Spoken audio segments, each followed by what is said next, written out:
चुके हैं और अचानक तिब्बी अमला आपको घेर लेता है। वो हंगामी सर्जरी शुरू कर देते हैं।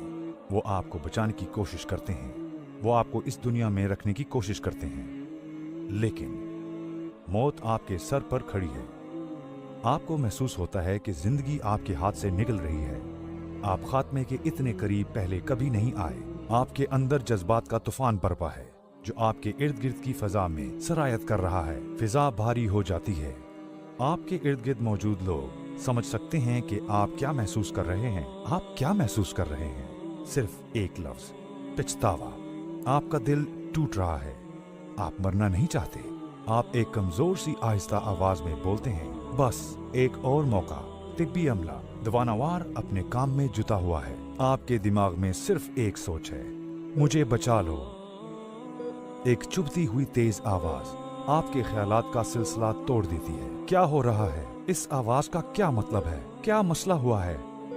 सर्जन का अंदाज बदल जाता है। वो आपको बचाने की जद्दोजहद कर रहा था, लेकिन अब वो साकत खड़ा है, दुखी लग रहा है और अफसुर्दा भी। उसका चेहरा आपको बता देता है क्या मामला है।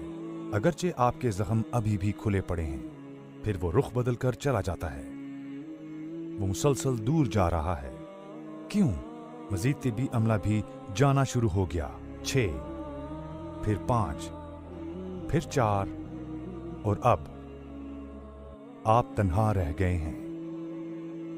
दफातन आपको कुछ फासले पर किसी की मौजूदगी का एहसास होता है। सर्जरी रूम की खिड़की से कोई शख्स अंदर देख रहा है। उसे अंदर आने की इजाजत दे दी जाती है। कौन है ये? आपको कौन देख रहा है?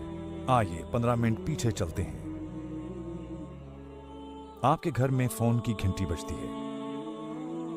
आपकी वालदा फोन उठाती हैं, सुनती हैं और कहती हैं, जी हाँ, ये मैं ही बोल रही हूँ। अचानक उसका चेहरा बिगड़ जाता है। आंसू उनके गालों पर बहने लगते हैं और दिल चीर देने वाली एक आह सुनाई देती है। मेरा बच्चा, ये आपकी वालदा हैं। वो आपको देख रही हैं, मगर नाउमीदी से। अपने हाथ दुआ के लिए उठा लेती हैं। ऐ रब, अपने कर्म से मेरे बेटे को माफ कर दे, इसे जिंदगी दे दे।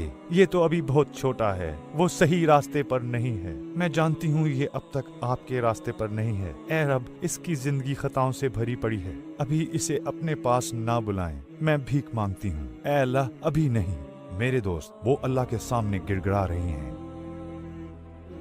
लेकिन डॉक्टर्स और नर्सें जा चुकी हैं। वो सर्जरी के इस सर्द कमरे में आपको तन्हा छोड़कर जा चुके हैं। क्या यही है वो लम्हा जब आपकी रूह आपके जिस्म से निकल जाएगी? हाँ, वक्त आ गया है।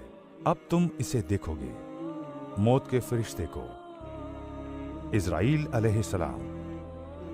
ये वो फरिश्ता है जिसे आपका दोस्त बनकर आना था, बशर्तिया आपने सिरात मुस्तकीम पर चलकर जिंदगी गुजारी होती। लेकिन बेशक आपने इस सीधे रास्ते का इंतखाब नहीं किया। आपको अपना माजी याद आता है, वो शराब, वो नाइट क्लब्स। याद है, तुमने खुद को नहीं बचाया। तुम हराम की तरफ गए। तुमने जवाज पेश किए। तुमने बेपरवाही बरती और सही साबित करने के लिए फतवे तलाश किए। और ये वो लम्हा मेरे दोस्त जब आपको नदामत महसूस हो रही है, क्योंकि इज़राइल एक दोस्त की तरह आपका इस्तकबाल नहीं करते। वो आपके सामने अज़ाब के एक खौफनाक फरिश्ते के रूप में है। वाज़िया हो चुका है, तुम जन्नत नहीं जा रहे।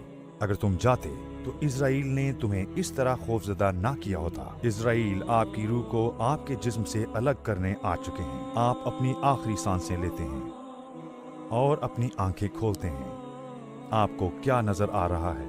आपके ऊपर लोग हैं जो आप पर झुके हुए हैं और आपको एक घड़े में डाल देते हैं। यहाँ बहुत ठंड है और अंधेरा भी।